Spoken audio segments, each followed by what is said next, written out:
Est-ce que vous êtes du genre à hésiter avant d'aller à un événement de réseautage parce que vous avez l'impression de vous vendre, puis ça, vous n'aimez pas ça? Le réseautage, c'est une question de mindset. Pour désamorcer le stress avant d'aller à un événement de réseautage, pour y aller avec plus de plaisir, plus de confiance, puis générer davantage de résultats, il faut d'abord changer ses perceptions. Selon nous, réseauter, c'est pas se vendre.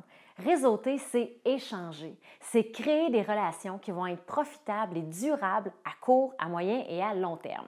Donc aujourd'hui, ce qu'on a envie de faire avec vous, c'est de vous partager notre vision du réseautage pour vous aider à modifier vos perceptions peut-être et surtout à avoir plus de plaisir lors de votre prochain 5 à 7.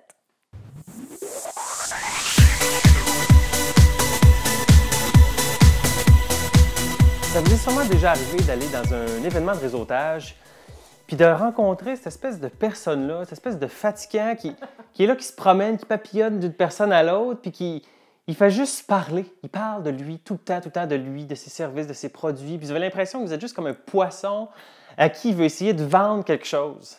Dans le fond, là, vous ne voulez pas avoir l'air de cette personne-là. Vous avez peur d'avoir l'air de cette personne-là. Puis c'est souvent pour ça qu'on hésite à aller dans des événements de réseautage, parce qu'on ne veut pas avoir l'air de ça. Mais je vous garantis que vous n'avez pas besoin de faire ça pour réseauter de façon efficace.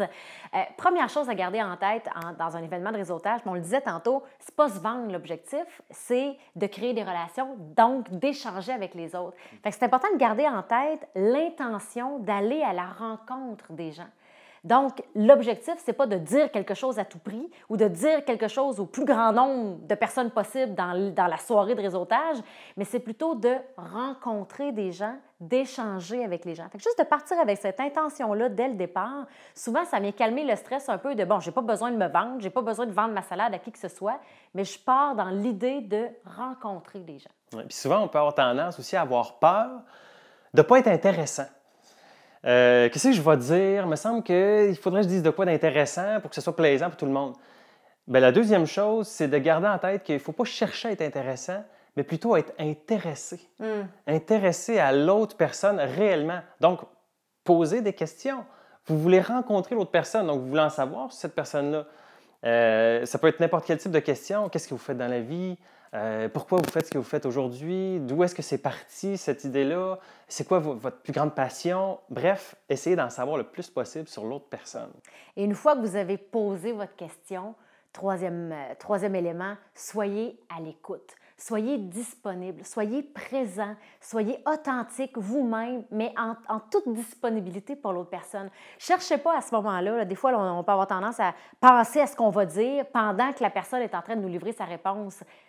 Non, quand vous pensez à ce que vous dites, vous n'êtes pas en train d'écouter l'autre personne. Et il y a tellement d'informations intéressantes pour vous à retirer des réponses que vous recevez des gens parce que c'est une occasion peut-être d'aider cette personne-là. Ça peut vous amener à créer des liens communs aussi. Donc, c'est une façon, encore une fois, de créer des relations et d'entrer réellement en communication avec l'autre personne.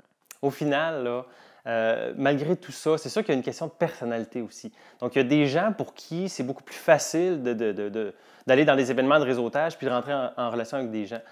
Mais si j'y vais avec mon propre exemple personnel, bien, moi, je suis quelqu'un de plus gêné à la base. Donc, c'est sûr que ça a toujours été difficile pour moi de participer à des événements de réseautage jusqu'à temps que je change ma perception du réseautage, que je change mon mindset. Parce qu'aujourd'hui, quand je vais dans des événements de réseautage, je m'en vais rencontrer des gens. Je ne m'en vais pas essayer de me vendre, puis ça fait toute la différence dans ma tête, puis ça fait toute la différence aussi dans les résultats qui en ressortent, puis du plaisir que j'ai aussi à y aller. Parce que c'est beaucoup plus plaisant d'y aller dans cette optique-là pour moi depuis ce temps-là. C'est vraiment ce qu'on vous souhaite, d'avoir du plaisir dans vos événements de réseautage. On espère que le contenu de cette capsule-là vous a plu. Et si vous croyez que ce contenu-là peut aider d'autres personnes de votre entourage à faciliter leur réseautage, bien, n'hésitez pas à leur partager cette capsule. Et sur ce, bon réseautage! Bye!